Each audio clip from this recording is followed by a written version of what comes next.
GPU prices are gonna get rough, so buckle into your seatbelts. Valve is giving away a Steam Deck every flippin' second, and you're gonna start cooling your PCs with ultrasonic vibrations. Let's get into the hot news, everybody. I'm your Brett host. We're going to be going over the hottest tech news that I can find on the internet while you enjoy your breakfast. And today's top story is about something that we talked about all the way back in March, that there were GPU exemption tariffs that were implemented with products coming over from China. And those tariffs were to the tune of 25%. Then details coming out from Kyle Bennett of Hard OCP indicating that AMD, Intel, and NVIDIA graphics cards are going to be subject to new import tariffs this coming January. And once more digging was done, it turns out that this is the exact same thing, because even though these were implemented back in March and they retroactively apply to objects all the way back to October of 2021, they will expire December 31st, 2022. So starting January 1st, 2023, GPUs will be 25% more expensive on the raw cost of importing them to the United States. Now, it is entirely possible that the Office of the U.S. Trade Representatives could grant another exclusion and extend this so that it does not actually go away on January 1st, but obviously there is no indication at this moment whether or not that's going to happen. So buying GPUs by the end of the year actually might make the most sense. Obviously, I'm not going to sit here and tell you what to do with your money, especially because the last time we saw somebody say, hey, everybody buy GPUs now, they ended up being completely wrong. Just be aware of it. If you're looking to buy a GPU, you see a deal that you like, you were thinking about doing it anyways, maybe go ahead and pull the trigger. And if the GPU tariff exemption gets extended, then nothing changes. You're totally fine. Life's good for you no matter what. But it appears that no matter how good the performance gets, even how little companies want to price their products, the PC gamers will just continue to get just hurt. It hurts all of the time. The prices continue to go up, but the prices are going to go down on today's video sponsor. Ignore the spaghetti mouth. I totally didn't catch it before I filmed a whole lot of videos. My friends, today's video is sponsored by ProtoArch and their EKM01 ergonomic split keyboard and mouse combo. This is a great combination for anybody who works at a desk for long hours or has multiple devices to connect to, because the keyboard has a scientific-based ergonomic design, and it comes with an attached wrist rest, which offers 55% more wrist support and reduced wrist spending by 25%. And the split keyframe design reduces muscle strain on your wrists and forearms, which work as a posture corrector and keeps hands, neck, and shoulders relaxed to make sure that you're feeling good for a long time. Additionally, the mouse that comes with it is an easy to grip thumb rest, a natural hand position, but a great part about all of this is the fact that you can connect it to 3 different setups. You can use the USB receiver to connect it to one PC, and then you can connect to 2 other devices using Bluetooth, and so you can just seamlessly switch between different devices, making sure that you're at your same battle station. The keyboard's also wireless, which allows it to get up to 100 hours of use on a single full charge and doesn't take very long to charge back up. And the best part is, from December 1st until the 20th, they are having a 15% off Christmas sale. And if you use our referral coupon, you'll be able to get up to 25% off on the EKM01. So if you've been looking for an ergonomic setup, check out the EKM01 at the link in the video description. I've actually been using ProtoArch peripherals for months now. I love my EM01. I think you'll love the EKM01 as well. Check them out at the link in the video description. Big thanks again to ProtoArch for sponsoring today's video. People just commented that I had you had a lot of spaghetti. I did, and Kyler keeps telling me we need a mirror here in the office. Isn't that right?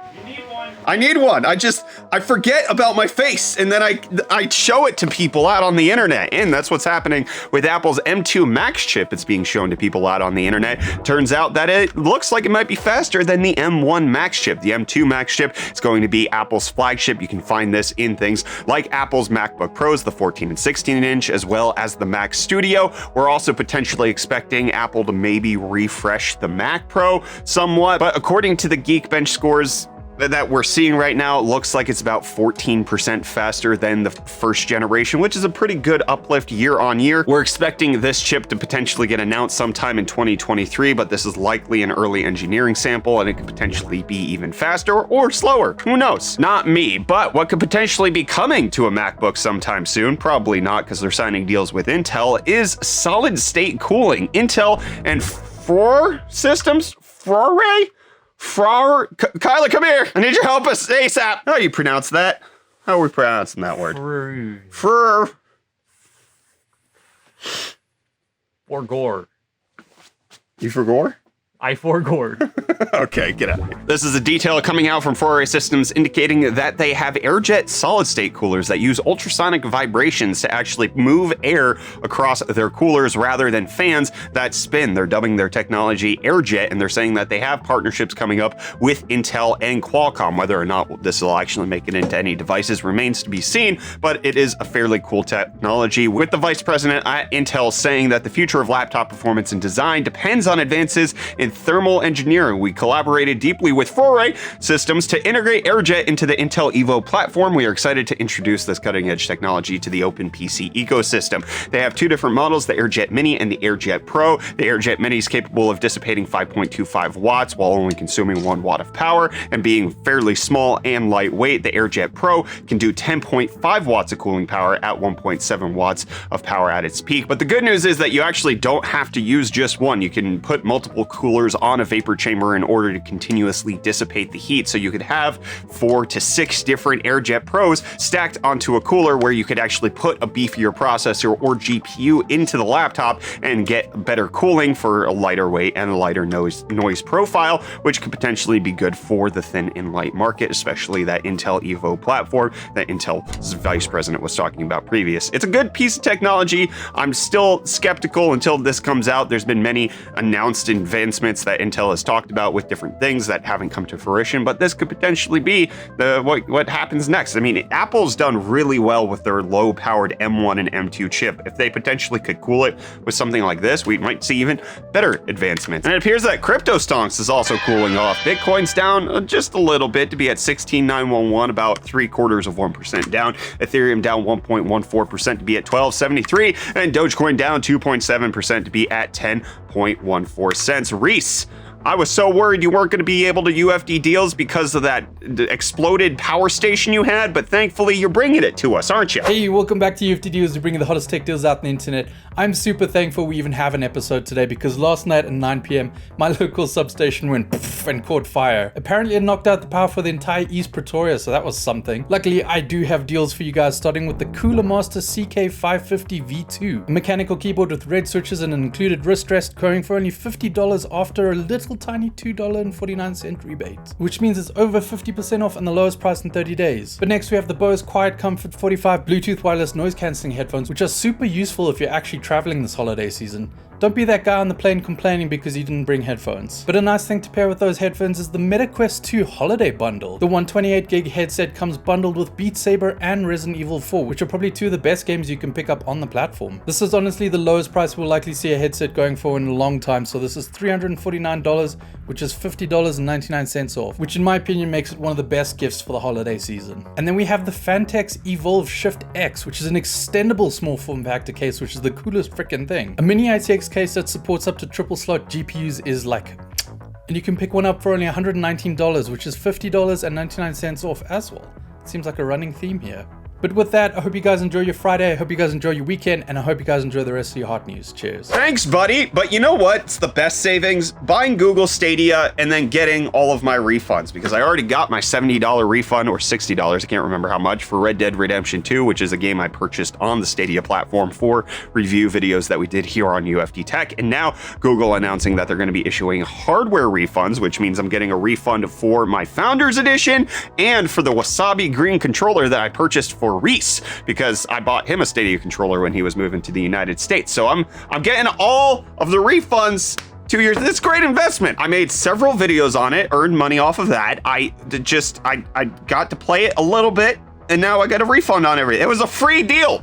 It's free real estate out in the cloud gaming sector. And actually, my first Stadia review led to the fact that we got sponsored by GeForce Now. So it was ultimately completely worth it. And was a butterfly keyboard worth it for Apple?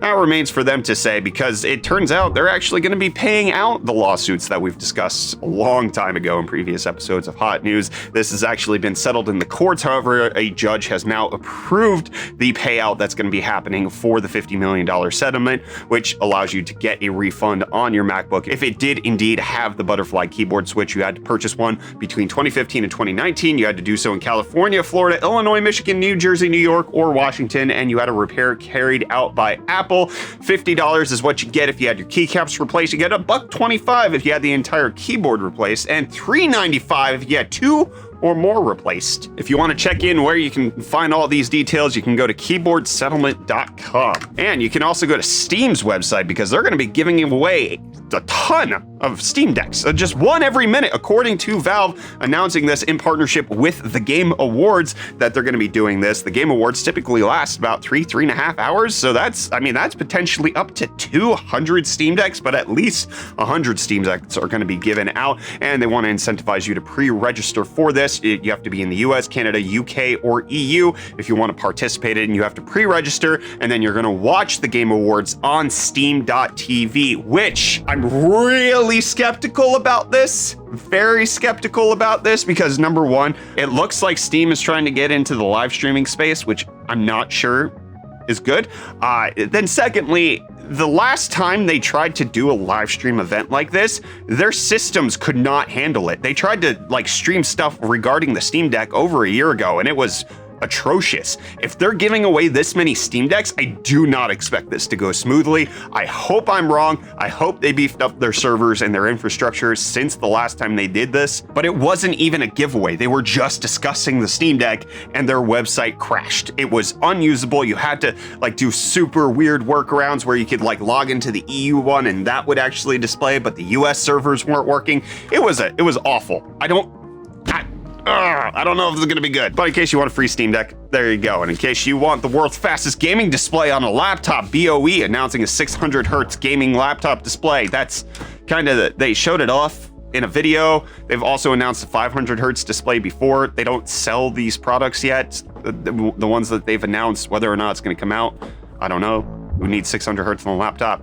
Not me, but it's advancement, and AMD is advancing, okay? You're ready for the Ryzen 7000 series CPUs. We've talked about how they're on a very good sale right now. AMD talked about how they were for the Black Friday week/weekend. They're still on sale over a week later, which is great, but the big advancement, Kyler, you ready for this?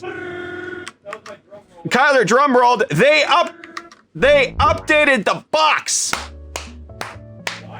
The price is still discounted, but this is what the box used to look like. Dull, boring, flat, pathetic, and now it's all vibrant and neon and gorgeous and excites me. Look at AMD changing it. This is exactly what they needed to oomph up those sales of their deplorable Ryzen 7000 series. It's just, they needed brighter box colors. And you need me to be done with this episode of Hot News, because I shouldn't keep going. I'll see you back here on Monday for more.